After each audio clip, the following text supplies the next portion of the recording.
Assalamualaikum guys, apa kabar? Semoga kalian dalam keadaan sehat ya. Di video kali ini saya akan membahas dan mereview film yang berasal dari Turki, yaitu Sicin 3. Sedikit berbeda dari yang pertama dan kedua. Yang ketiga ini tidak lagi tentang masalah santet, tapi masih berhubungan dengan hal-hal gaib.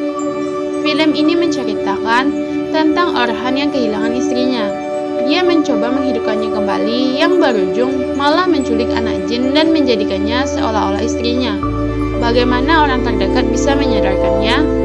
Langsung saja kita ke pembahasannya. Dan jangan lupa tekan tombol subscribe karena subscribe itu gratis. Terima kasih.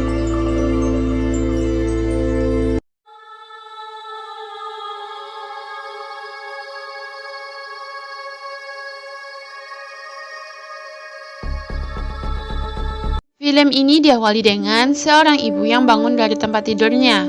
Ia mendengar sesuatu dari kamar atas, kemudian mencek satu persatu. Di salah satu kamar, terlihat ada jenazah yang dikelilingi oleh 3 orang. Ketika didekati pelan-pelan, tiba-tiba scene berganti, terlihat Sadat yang tengah menulis tentang ketakutannya.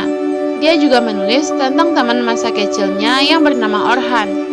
Dulu, ketika masih kecil, mereka sering bermain bersama. Orhan yang awalnya tidak akrab dengan Kader, lama-kelamaan semakin akrab dan akhirnya mereka menikah. Siapakah Sadat dan kenapakah dia menceritakan tentang adiknya yang menikah dengan Orhan? Siapa pula ibu-ibu yang di awal tadi? Simpan dulu semua pertanyaan itu, dan film pun baru dimulai. Sicin 3, Kegilaan Cinta. Di dalam sebuah pabrik, terlihat Orhan yang sedang memarahi bawahannya, Halil. Ia ketahuan merokok di dalam pabrik dan membahayakan keselamatan karyawan lain, karena banyak bahan yang mudah terbakar di dalam pabrik. Orhan tanpa ragu memecatnya. Halil memohon untuk tidak dipecat, karena dia mempunyai banyak hutang di bank. Tapi Orhan tetap kukuh dengan pendiriannya. Sadat, kakak ipar yang satu kerjaan dengan dia pun menghampiri Orhan, supaya tidak memecat Halil. Tapi keputusan Orhan tidak dapat diganggu-gugat. Orhan yang pulang ke rumah pun menceritakan kepada istrinya bahwa dia baru saja memecat karyawannya. Selesai makan malam, Orhan dan Kadar pun pergi ke sebuah pohon yang besar yang mempertemukan mereka berdua. Sebuah pohon yang tinggi yang membawa keberuntungan. Besok pagi, Kadar akan pergi dengan kakaknya ke dokter. Sepertinya, Kadar sedang hamil dan kebahagiaan pun menyelimuti mereka saat ini. Berganti ke Halil, karyawan yang dipecat oleh Orhan.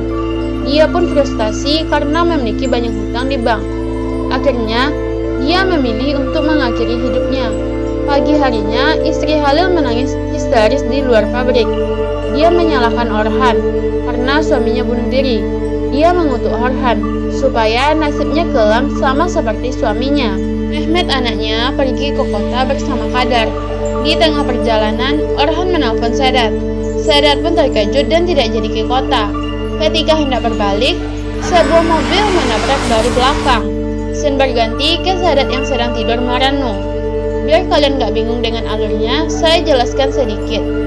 Film ini menggunakan alur waktu mundur. Jadi, Sadat tengah menceritakan tentang segala ketakutan dan hal buruk yang menimpanya. Kali ini, dia menceritakan tentang 3 hal yang paling buruk.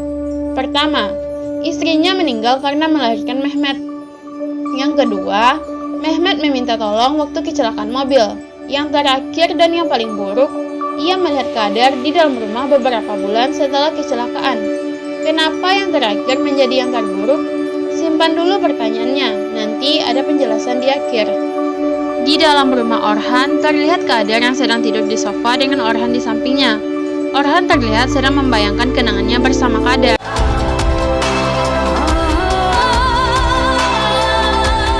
Kadar pun terbangun. Dia merasa seperti sangat silau dengan lampu rumah. Orhan yang mematikannya lalu menggantinya dengan lampu minyak. Kadar tidak mengingat apa yang terjadi kepadanya. Sementara Sadat pergi ke makam istrinya. Dia menangis dan meminta maaf karena tidak bisa menjaga Mehmet yang sekarang tidak bisa bicara dan berada di kursi roda karena kecelakaan. Sadat pun pulang ke rumah. Setelah Mehmet tidur, dia pergi ke ruang keluarga dan mendapati sudah berantakan.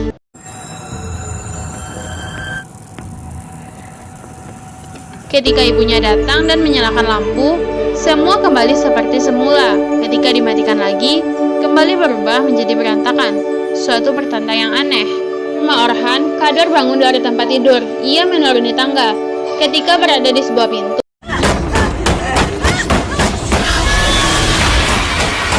ia pun menggedor-gedor sebuah penampakan dan wajah Kadar yang hancur. Orhan pun datang dan meminta Kadar untuk tidak pergi ke pintu tersebut. Kadar mengatakan bahwa dia tidak tahu kenapa dia bisa berada di sana.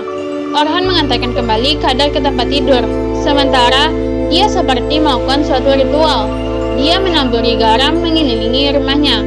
Sepertinya, Orhan membuat sebuah pagar goib. Hari berikutnya, suasana pabrik terlihat tidak nyaman. Atasan mereka, Orhan menjadi pendiam dari biasanya. Sementara di rumah Orhan, Kadar terlihat seperti linglung dan mengingat apa yang terjadi. Ada hal yang aneh. Kadar merasa silau ketika melihat cahaya matahari ataupun lampu. Diperlihatkan rumah orang tua Orhan. Ayah Orhan tengah menyiapkan makanan untuk istrinya atau ibu Orhan. Sedangkan ibunya Orhan berada di ruang keluarga dan memandangi foto Orhan bersama Kadar. Ketika ayah Orhan menghampirinya, tiba-tiba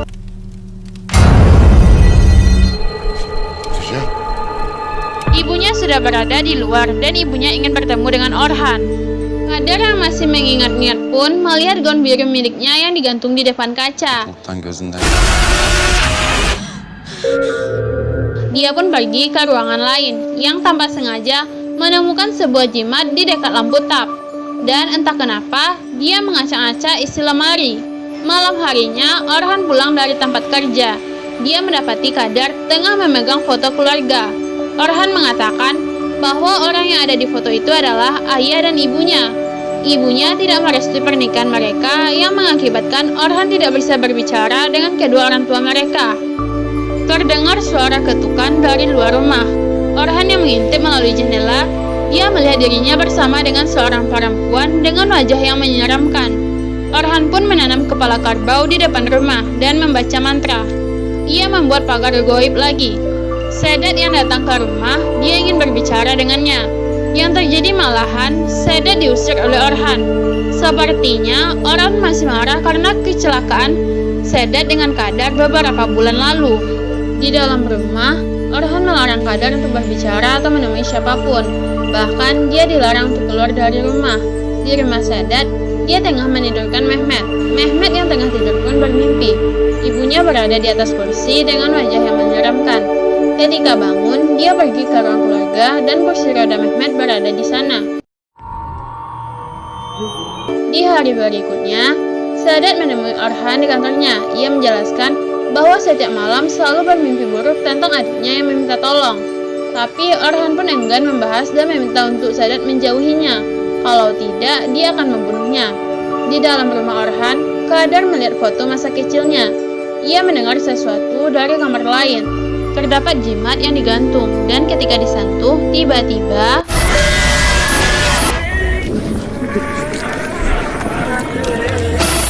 berganti ke rumah Sedat. Ia sedang menemani Mehmet menggambar. Ada seseorang yang mengetuk pintu. Ketika dibuka, tidak ada siapapun. Ketika hendak kembali, Mehmet sudah menggambar makhluk yang mengerikan di tembok. Scene pun berganti. Orhan tengah membuat sesuatu dengan foto kedua orang tuanya. Apakah santet? Atau dia membuat jimat? Di dalam rumah orang tua Orhan, ibunya tengah mengupas bawang. Orhan pun datang ke rumah dan dia bertemu dengan ayah dan ibunya yang kemudian ngobrol. Orhan pamit ke kamar mandi untuk mencuci tangan. Dia pun meletakkan jimat yang dia buat di balik kaca. Kembali ke rumah Sedat. Di sana, Mehmet dijaga oleh nenek dan ayahnya. Sedat pun keluar untuk merokok. Baru beberapa hisapan, ibunya mendatangi dan mengatakan untuk bertemu dengan Faisal. Dia menyarankan karena siapa tahu Faisal punya solusi untuk masalahnya. Tapi Sedat menolak karena tidak ingin membuat Mehmet ketakutan. Sedat pun masuk kembali dan meninggalkan ibunya di luar. Ketika sampai di dalam ruangan, ternyata ibunya masih duduk di tempat yang sama. Nah, terus itu tadi siapa? Di rumah Orhan, Kadar yang telah tertidur pun bangun karena ada orang yang memanggilnya. Dia pun membuka pintu dan ada Orhan di sana yang kemudian mengajaknya jalan-jalan malam. Ketika sudah jauh, Orhan pun tiba-tiba menghilang. Kadar yang mencari Orhan, dia melihat cahaya di balik pohon. Ketika didekati, terlihat Orhan tengah membuka pocong. Orhan terbangun dan ternyata itu tadi hanya mimpi. Dia pun membangunkan Qadar. Hari pun berganti. Di dalam pabrik, Sadat yang sedang bekerja didatangi oleh kader temannya dan menanyakan keadaannya. Sadat pun menceritakan kejadian yang dialaminya. Qadar pun menyarankan untuk menemui Huja Faisal seperti percakapan ibunya di teras. Di sini, Sadat pergi ke tempat Huja Faisal. Di sana, Huja menuliskan mantra dan memasukkannya ke dalam air. Huja Faisal pun menjelaskan kepada Sadat bahwa Mehmet dan dirinya berada di bawah pengaruh jin. Para jin mempengaruhi mereka berdua supaya Sadat pergi ke tempat Huja Faisal, dan jin itu ingin memberikan tugas kepada Sadat.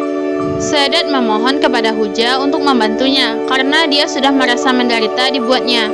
Huja pun menyuruh Sadat untuk pulang dan datang lagi di keesokan harinya. Di rumah orang tua Orhan, ibunya bangun dan mendapati kaca bergetar.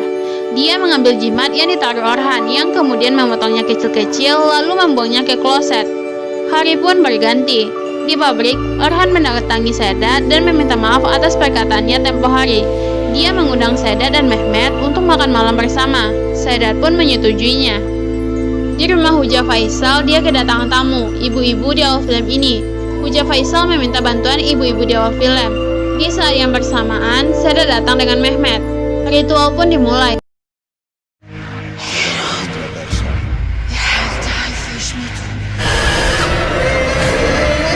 Huja dan ibu-ibu itu pun mulai membaca mantra dan sepertinya Mehmetlah yang menjadi medianya. Mehmet terlihat mulai kerasukan dan berteriak.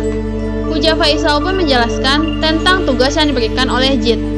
Tiap malam, Sadat harus mendatangi sebuah rumah dan tidak boleh masuk ke dalam. Dan malam ini, Sadat harus berjaga di kamar Mehmet. Ketika sudah ada petunjuk, maka Sadat baru pergi ke rumah tersebut. Huja pun mengatakan bahwa dia akan menemui hal yang sangat mengerikan, lebih dari yang ia bayangkan, dan Sadat tidak boleh takut. Dia akan menemukan sebuah jimat yang besar dan harus memusnahkannya dengan membakar. Di rumah orang tua Orhan, ibunya keluar mengambil batu besar. Dia pun pergi ke kandang dan membantai semua ayam miliknya. Keluar dari sana, terlihat wajah ibunya yang mengerikan seperti sudah kerasukan. Ibu Orhan pun berjalan masuk ke dalam kamar dan menghantam batu tersebut ke kepala ayah Orhan. Orhan terbangun dari tidurnya. Dia menelpon ke rumah orang tuanya dan ibunya menjawab bahwa mereka sudah mengambil ayahnya dan sekarang dirinya. Orhan pun pergi ke rumah orang tuanya. Sadat yang tengah tidur mendapatkan sebuah petunjuk untuk pergi. Dia melihat ibunya mengatakan untuk pergi menyelamatkan Qadar. Dia pun pergi ke rumah Orhan. Orhan yang sampai di rumah orang tuanya pun mencari ayahnya. Ia menemukan ayahnya yang sudah meninggal dengan batu di kepalanya. Kemudian dia pergi mencari ibunya yang berada di luar rumah dan mendapati ibunya sudah meninggal dengan wajah yang mengerikan. Sadat pergi ke rumah Orhan. Dalam perjalanan, dia mendapatkan penampakan nenek Ikran dengan wajah yang mengerikan. Kalau kalian ingin mengetahui Ikran, nonton di Sicin 2 ya. Sadat yang sudah sampai di rumah Orhan pun menggedor-gedor, tapi tidak mendapatkan jawaban. Dia pun mendobrak masuk dan mencari Orhan. Anehnya, Sadat tidak melihat Qadar yang tepat di depan matanya. Terdengar sesuatu dari balik pintu. Sadat pun mendobrak kembali dan tercium bau yang sangat busuk. Ia melihat sebuah ruangan ritual milik Orhan. Qadar pun mengikutinya dari belakang. Sadat melihat tumpukan kain. Ia menemukan jimat yang dibilang Huja Faisal. Hingga kain terakhir dibuka, ternyata ada mayat Qadar. Sadat bergegas membakar jimat tersebut.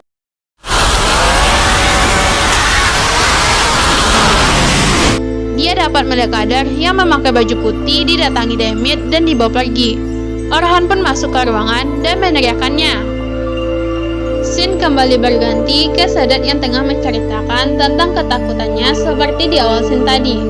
Sadat menceritakan tentang 3 kejadian yang menakutkan dalam hidupnya, dan ini penjelasan tentang semua kejadian ini. Adik Sadat, Qadar, sebenarnya sudah meninggal ketika kecelakaan, tapi suaminya sendiri Orhan tidak dapat menerima itu. Dia pun menggali kuburan Qadar dan membawa mayatnya ke rumah. Di sana, ia sangat frustasi dan ingin Qadar kembali. Tetapi dia malah menculik jin yang kemudian mengajarinya menjadi Qadar. Orang tua jin pun berusaha kembali mengambil anaknya, tapi Orhan malah membuat pagar gaib supaya orang tua jin tersebut tidak bisa mengambil anaknya.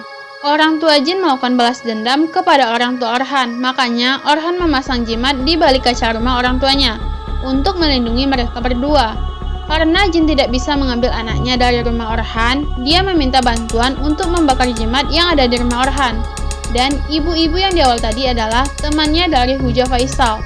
Dan akhirnya Mehmet pun bisa sembuh dan berbicara dan berjalan seperti normal kembali. Sedangkan Orhan hilang beberapa bulan kemudian dan film pun berakhir. Pesan dari film ini, kita harus mengikhlaskan orang yang sudah meninggal. Walaupun terasa berat, karena semua hanyalah titipan Allah dan semuanya akan kembali kepada pemiliknya.